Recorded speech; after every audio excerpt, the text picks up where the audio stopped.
Sepp Straka is with us now at the 107th PGA Championship. Sepp, welcome to your 5th PGA Championship. A big win for you last week.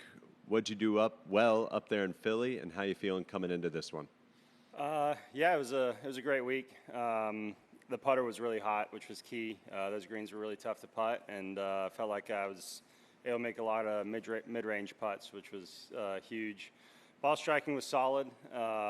Not anything exceptional there, but yeah, definitely was able to take advantage of a hot putter. How's the week been so far, and what are your impressions of the course? Yeah, it's been good. I got down here Monday evening. Course is long as ever, longer than it was, and with the rain, it's playing even longer than that. So yeah, it's in really good shape though, considering all the rain that we've gotten here. So yeah, looking forward to a good week. That's great. Jim?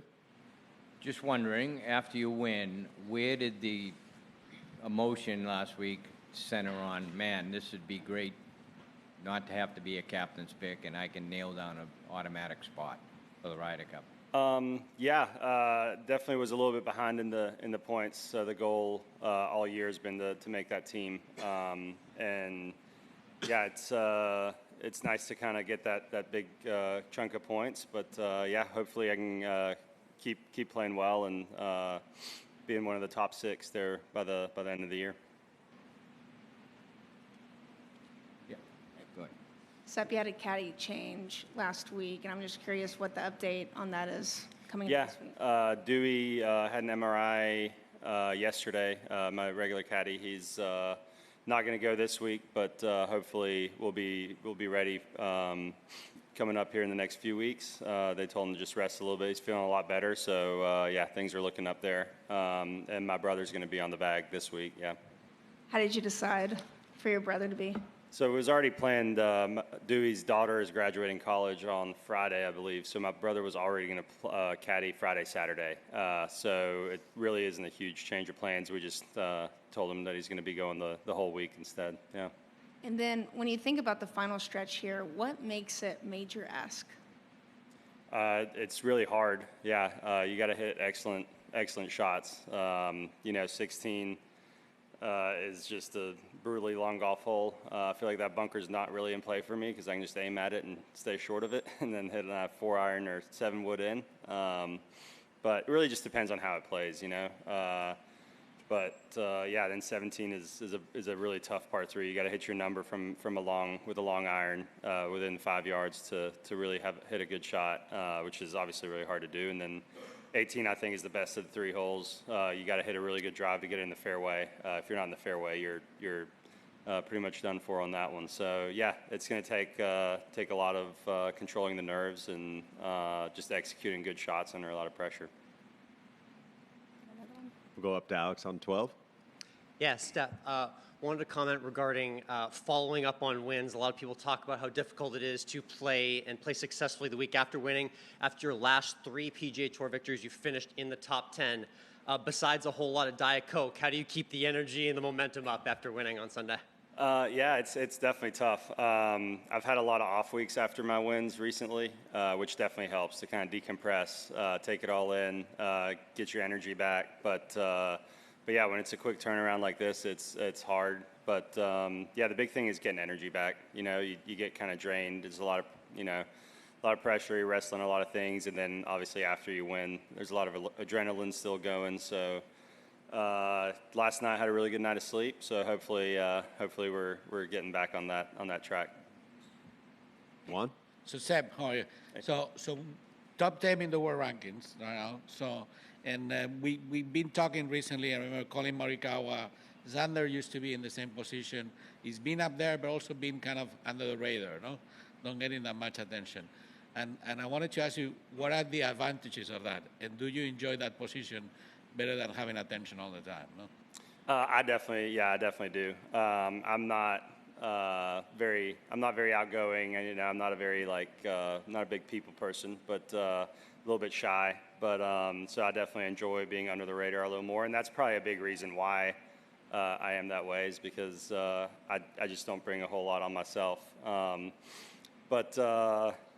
it's it makes it maybe a little bit easier to prepare for tournaments because you don't have all the eyeballs on you. But internally, I think every player, whether they have a lot of attention on them or not, their standard is a lot higher than what other people have for them. So they're just trying to meet whatever their standard they set for themselves. And that's kind of the same with everybody.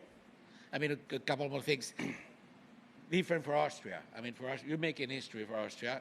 More people are watching golf now in Austria. I mean, what kind of effect is it having, and what are you getting from your country people there? No? Yeah, it's incredible. It's all, the response from there is really amazing. Austria has grown as a golf country since I've been around. Since I was a little kid, it's grown a lot. And people love it over there.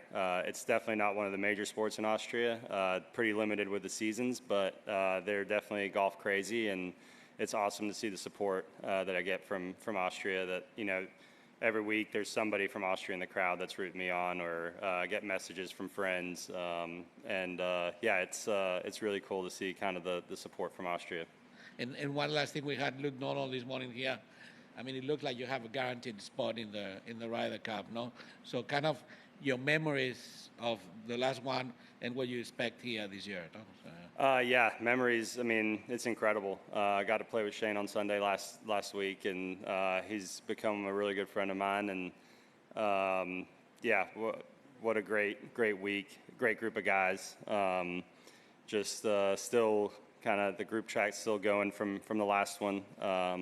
Hoping to be in the group chat for the next one. So, the next one's going to be very different, I think. The environment in Rome was incredible. Obviously, we were the home team, so that's expected. But it's going to be quite the opposite in New York. I think the fans are going to be coming out in full support for the U.S., and I think it's going to be fun, but in a very different way. I think they're going to make it very challenging, and it's going to be tough. So, hopefully I can get my game in shape and keep it going through that time. Jim? So last week when you were winning, there was a lot of talk on TV of the great Austrian downhillers. Yeah. Franz Klammer and Hermann Maier. Yeah. Who's if one of those downhillers is your hero, who is it? Hermann Maier was for me. Just growing up in that era, when I was a kid, I was always watching him. So he was my kind of my hero. I was not a very talented skier.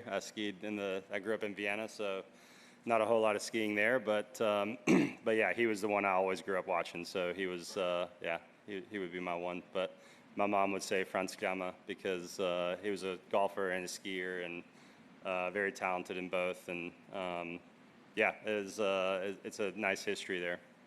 And if I could, when you won last week, you just mentioned Shane Lowry. Is there a touch of awkwardness knowing how heartbroken he was? I don't know about awkwardness. We talked in scoring, and he was very happy for me. He was obviously very upset that he didn't pull it out. But Shane's such a good guy. All day, we were very fiery, we were very competitive, but I don't think that ever came in between, us being friends, or that would never really jeopardize that. So no, definitely no awkwardness, but I definitely felt for him because he's played some incredible golf over the last few years, and everybody wants to be the one holding the trophy at the end. He's just going to keep playing the way he's been playing, and I'm sure he'll be holding one here very shortly. We'll wrap things up here with Juan. So we started. Guten Morgen. We're going to German. Perfect. Yeah. So I mean, the feeling of coming to a major, probably for the first time, as a PGA Tour winner. And in the top 10 of the world rankings. What does it mean for you? Ja, es ist super. Der Sieg letzte Woche war ein Wahnsinn. Ich habe nicht sehr viel geschlafen am Sonntagabend, aber die letzten paar Tage habe ich gute Recovery gehabt und freue mich auf diese Woche. Der Platz wird sehr lang spielen, wird sehr schwer sein, aber hoffentlich kann mein Spiel kann ich so weiterspielen und hoffentlich bleibt der Putter heiß. We were talking about the reception, the feedback you're getting from Austria, how you see the game growing, kind of following you. I mean, can you talk a little bit about that? No? So. Ja, es ist ein Wahnsinn, was für Messages ich bekomme von Österreich. Also der Support ist wirklich super. Ich sehe die Schlagzeilen in den Medien und es ist natürlich immer super, wenn ich Österreich vertreten kann auf der PGA Tour. Und ja, ich bin wahnsinnig zufrieden und stolz darauf, hier die österreichische Flagge vorne dabei zu haben. And the last thing is, so being where you are right now, we're saying top 10 in the world rankings. Does your attitude and your plans and your vision for the year change? And when you come to a tournament like this, do you feel like you have to aspire to more? No? Na, die Erwartung ist immer noch gleich. Ich glaube, dass ich einfach mein Spiel spielen will. Die Ergebnisse kommen, wenn man gutes Golf spielt. Und der Plan ist einfach, den Spielplan auszuführen. Ich muss hier auf jeden Fall Fairways treffen. Der Platz ist sehr lang. Ich bin nicht einer der längeren Spieler hier. Also muss ich im Fairway sein, weil vom Rough kann ich mit den langen Eisen nicht spielen. Und ja, die Erwartung ist immer noch dieselbe. Ich werde einfach mein Spiel spielen und hoffentlich ist das gut genug, dass ich am Sonntag dann vorne dabei bin. Perfect. Thank you. Perfect. Yeah. Thanks for your time, Sepp. Absolutely. We appreciate Thank you. it. Appreciate it.